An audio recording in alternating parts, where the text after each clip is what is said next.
अब इस चर्चा में भाग लेंगे माननीय सदस्य श्री विवेक शर्मा जी।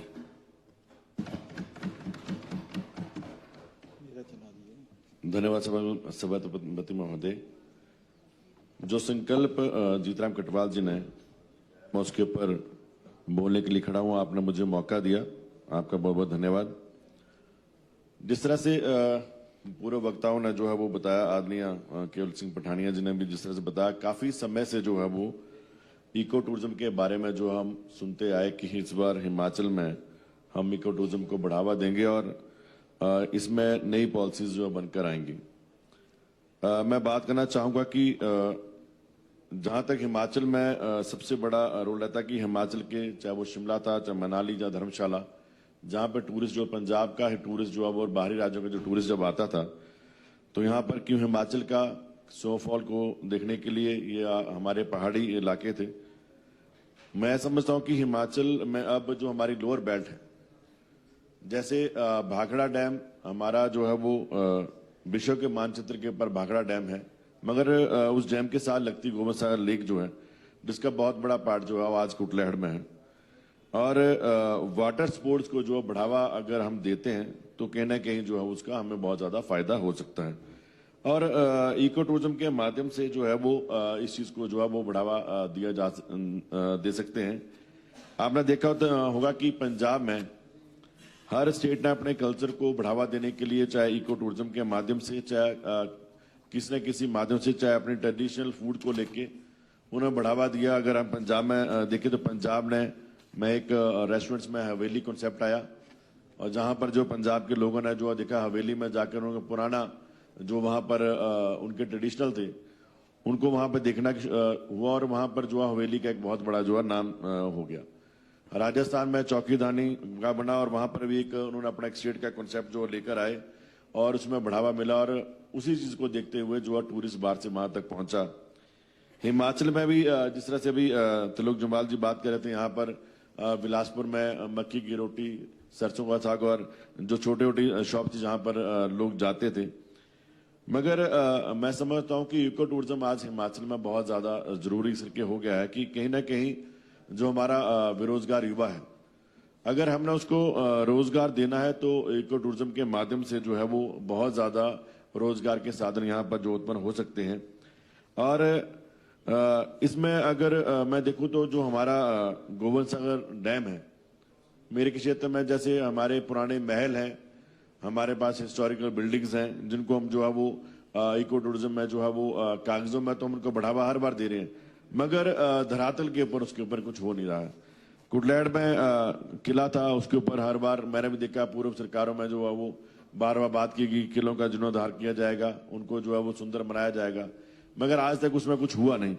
अगर ऐसा कुछ हो जाता है तो कहीं ना कहीं मैं समझता हूं कि उसका फायदा जो है वो क्षेत्र को होगा। और जिस तरह से हम देख रहे हैं कि वैसाख की त्रासदी के साथ जो है वो हिमाचल के अपर बेल्ट में जो बहुत ज्यादा नुकसान हो चुका है, तो मैं समझता हूं कि जो हमारा ये जो डैम है, जहां पर अगर वाटर स्पोर्ट्स को हम बढ़ावा देते हैं तो उसका फायदा होगा। हाल ही में पिछले समय हम एक टूर में जो है वो अंडमान निकोबार हम जाके आए, तो मैंने देखा वहां पर कि वहां पर वाटर स्पोर्ट्स के माध्यम से लाखों के हिसाब से टूरिस्ट वहां पर आता है। टापू है, चारों तरफ से कोई रास्ता नहीं है, मगर उसके बावजूद भी वहां पर लोग जाते हैं और बहुत ज्यादा पैसा जो है स्टेट को वहां से टूरिज्म के माध्यम से आ रहा है। अगर कहना कि इस वाटर स्पोर्ट्स को हम बढ़ावा दें, और हमारे क्षेत्र में लोअर में कोशिश की गई, पैराग्लाइडिंग भी वहां पर हुई, मगर बाद में फिर वो काम रुक गया। मगर अब मैं धन्यवाद करना चाहूंगा हमारे आदरणीय मुख्यमंत्री सुखविंदर सिंह सुक्खू जी का, जो हाल ही में पीछे कुटलैहड़ का जब उन्होंने दौरा किया तो उन्हें पूरा लेक का भ्रमण करने के बाद जो उन्होंने जब फैसला लिया, और अब बहुत जल्द से मैं समझता हूँ कि शायद दिसंबर तक जो है वो हम वहां पे वाटर स्पोर्ट्स को जो है हम शुरू करने जा रहे हैं, जिससे जो है वो क्षेत्र का जो है वो उसका फायदा भी होगा। मगर मैं फिर भी ये कहूंगा कि इसके ऊपर ठोस नीति जो बनाने की आज जरूरत है, ताकि स्टेट को भी उसका फायदा हो, और छोटे छोटे ऐसे स्पॉट्स जहां पर जो है, जैसे हमारा ऊना धार्मिक स्थल है, माता चिंतपूर्णी का वहां पे मंदिर है, वहां पर भी, और साथ लगते जितने भी, क्योंकि पंजाब का ही टूरिस्ट जो है वो ऐसा है जो हिमाचल में जो आके जो अपना पैसा खर्च करता है। अगर मैं बात करूं भाखड़ा के साथ जो गोविंदसागर डैम है, तो तकरीबन 10-12 किलोमीटर के ऊपर जो है पंजाब की बाउंड्री शुरू हो जाती है। और लोगों को जो है वीकेंड के ऊपर जो है वो वहां पर आके जो है वो अपना पैसा जो है वहां पर जो लोग घूमने के लिए आते हैं, क्योंकि जिस तरह से अब मनाली और बाकी एरिया जो डिस्टर्ब हुआ है, तो काफी समय तक जो है वो यहाँ पर अब मुश्किलात आएंगी। और इसके चलते जो है वो अगर सरकार थोड़ा सा प्रयत्न करे और गोविंद सागर डैम है वाटर स्पोर्ट्स को जो है थोड़ा बढ़ावा दे, तो उसका फायदा मिलेगा। और सरकार को थोड़ा सा जो है इसमें थोड़ा सा और सक्रिय होकर जो है इसके ऊपर काम करना बहुत जरूरी है, ताकि जो है वो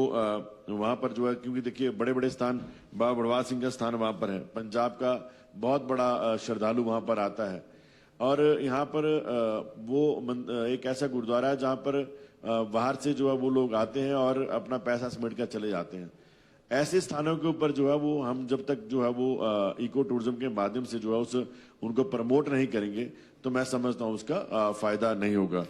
तो मैं तो यही कहूंगा कि एक बड़ा अच्छा संकल्प लेके जो है वो कटवाल जी आए हैं। अगर सरकार इसके ऊपर कुछ जल्द से जल्द कुछ इसके ऊपर नीति बनाए, क्योंकि पहले भी जो बड़े बड़े पार्क चलते रहे, मगर बड़ी बड़ी पार्टी को लाने के इन्वेस्टर लाने की बजाय जो है वो हमारा जो बेरोजगार युवा है, अगर उसको वहां पर मौका मिले तो मैं समझता हूं कि शायद उसका फायदा होगा। और जो हमारे चाहे धार्मिक स्थान है, चाहे हमारे जो हिस्टोरिकल प्लेसेस हैं, उनको प्रमोट करने का जो है वो फायदा मिलेगा, और वहीं जो है वो रोजगार के नए साधन जो है वो स्थापित होंगे। आपने मुझे बोलने का मौका दिया, आपका बहुत बहुत धन्यवाद। Thank you. अब इस चर्चा में